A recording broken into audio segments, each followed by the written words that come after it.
Well, I can honestly say I've never done videos before. I was on Joe Redner's Voice of Freedom 5 or 6 times down in Tampa, and I handled it all right. It was a call-in show called the Voice of Freedom because it was a freedom of speech show, and anything went. It was public access television. It was quite popular there in Tampa while it was going. I'm not sure if it's still going on or not, and Joe Redner and I definitely don't see eye to eye on a lot of things. That's just the way it goes. I was targeted politically after that. Certain people, the cops especially, considered me a political threat, even though because of my activity on television. And I would never have done that. Just like I would have never published all those articles I published at a young age. I sold my first article when I was 19. No one asked how old I was. No one asked if I went to college. They get really bent out of shape if you succeed and you don't go to their colleges. They get really bent out of shape. I mean it.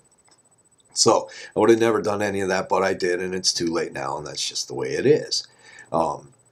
The maddening part about doing videos is that 90% of them are good, but then you find yourself making these faux pas, these verbal, I don't know, and especially I have not actually got a lot of experience in it, so I make boo-boos.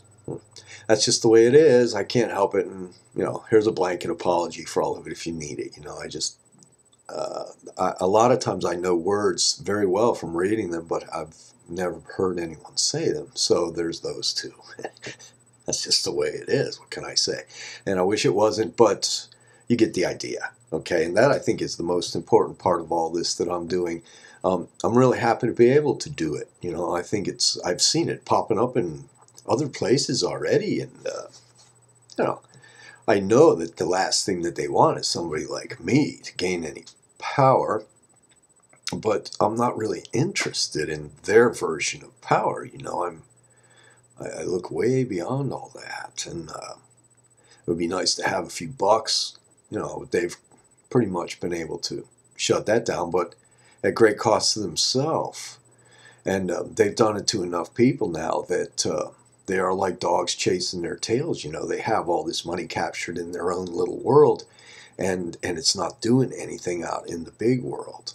It's like, okay, I wrote about it a lot, and I will write a lot more about it. Here's the way they are. All throughout history, it's been royalties' job to provide money for the people to spend ever since 500 BC when the Lydian coins came. I think that's when it was, something like that. Anyway, a long time we've had coinage, 2,500 years, and it's been the mainstay of our society. Money. You hear it a lot more than you hear the word God, and you definitely hear it a lot more than you hear the word goddess. Except if somebody's cussing, you hear money, money, money, money, money, money, money, money. You even hear it like that in church, okay? And just listen, you'll hear it. One of the things that the royalty's always been responsible for, and what makes them royalty, is money, finding the metal to make money. And all down through time, the money has just gone away. And they can't figure it out. They think they're blaming it on the Vatican, and the other churches, and the hoarders, and the thieves. And in fact, what it is that mankind is such a bunch of fumble-fingered fools. They keep dropping the money. They can't handle it. It might be a subconscious training of our own dexterity or something, but we're not real good, let me tell you. And this all became very evident after the discovery of the metal detector, which took place sometime after the 20s, but didn't really get rolling until the government got into it. The military-industrial complex started developing them for mine detection. Okay, and then these GIs would come home and they would take their old mine detector out on the beach, which they got as salvage, and they were a very small core of people who knew how to operate these things. I mean, they had vacuum tubes in the early ones, and they didn't have any discrimination or anything like that, but they found so much money everywhere they went. It was like everywhere people go, they've dropped their money, and they're circles too, so they're like little wheels. They're engines of gravity, which is like your planets too, but I don't think you can really dig that yet. The silhouette, the profiles of the planets, the sun, the moon, that of course is what money is patterned after, and the wheel. Okay, in case you didn't know that, in case your school teachers didn't tell you that, that's pretty self-evident, but there's a lot of things that are self-evident that you're not taught, and you just need to wake up, at least here in America, okay?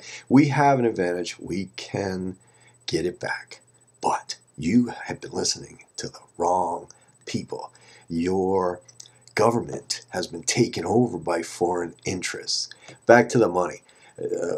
There is so much money in the ground all across Europe. It's so prevalent, it's like a form of metallic pollution. And only in the last 20 years has this been discovered. I mean, pots full of coins. These people got all these coins, buried them, and died. And it's happened over and over again. We're talking about hoards in the millions. So that's where all the money went. You know, whether it was subconscious, it wasn't, though, because there's lots of royal hoards and things that you would think that this information had got carried on, but it did not.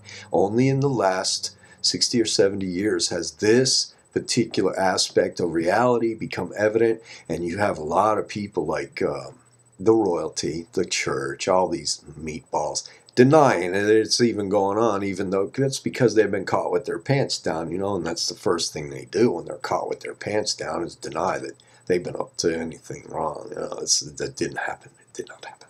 I didn't do that. I'm a priest, or I'm a teacher. Teachers don't do things like that. It's like Carlin talking about the cat trying to run through a sliding glass door, you know. I didn't do that. I'm a cat. You know, and that's the way these people are. But anybody that saw it or sees it knows they did it. They really did.